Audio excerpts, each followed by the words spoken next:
Pourquoi Lucifer a été précipité du ciel sur la terre? C'est pourquoi? Pas parce qu'il a péché. Lucifer avait péché plusieurs fois avant d'être précipité. Lisez Ézéchiel 28, quand on parle de Lucifer. Il avait déjà commencé à faire des mauvaises choses, à faire déjà des coalitions. Dieu n'avait rien fait avec ça. Dieu l'observait. Mais on dit jusqu'au jour où l'iniquité fut trouvée en toi. Comment? Jusqu'au jour où le péché que tu commettais est maintenant entré en toi. C'est à cause de l'iniquité que je vais te résister et je vais te précipiter. Lucifer a perdu sa place pas à cause du péché, mais de l'iniquité. Dieu pardonne les péchés, mais il ôte les iniquités. Oh, comment? Le problème n'est pas le péché. Nous tous nous péchons. Il est écrit, si quelqu'un dit qu'il n'a pas péché, fait de Dieu un menteur, la vérité n'est pas en lui. Mais le vrai problème, c'est l'iniquité. Alors, c'est quoi l'iniquité? Notez. C'est quoi l'iniquité? C'est ce que Paul a dit dans Romains 7. Il dit, le problème que j'ai découvert, ce n'est pas le péché. C'est le péché qui habite en moi. Dis avec moi, l'iniquité. L'iniquité, C'est le péché. C'est le péché qui habite en moi. Qui habite en moi. Quelqu'un me suit? Amen.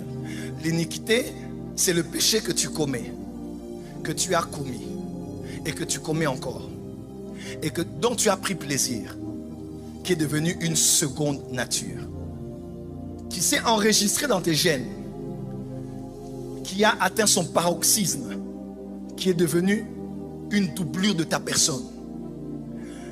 Même lorsque tu n'es plus, c'est ça qui va poursuivre ta descendance. Car je suis l'Éternel qui punit les iniquités, pas les péchés. Qui punit les iniquités des pères sur les enfants jusqu'à la 3e, 4e génération. Le problème n'est pas le péché. Le problème, c'est le péché qu'on a tellement pratiqué et qui s'est codifié en nous. C'est ce péché incarné-là que Dieu n'aime pas. Mon fils, quand on parle de Jésus, on parle du mystère de la piété. Le mystère de la piété est grand. Il a été vu des anges, n'est-ce pas?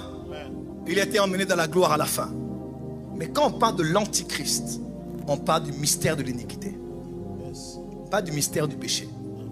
Parce que l'iniquité, c'est le péché incarné. Comment? C'est le péché qui atteint son paroxysme.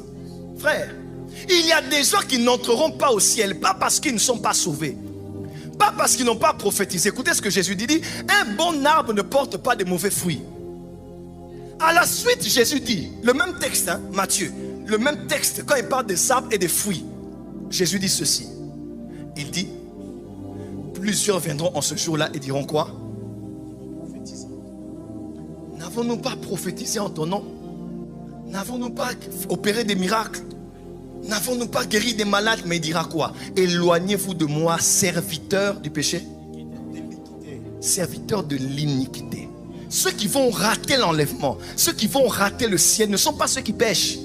Nous tous nous péchons, nous branchons tous de plusieurs manières. Mais ce sont ceux qui ont fait de ce péché-là une pratique. Ils aiment ça. Ils sont addicts à ça. Ils sont accros à ça. Et c'est devenu une seconde nature. C'est ça qui fera que on vous mette dehors ceux qui aiment et pratiquent.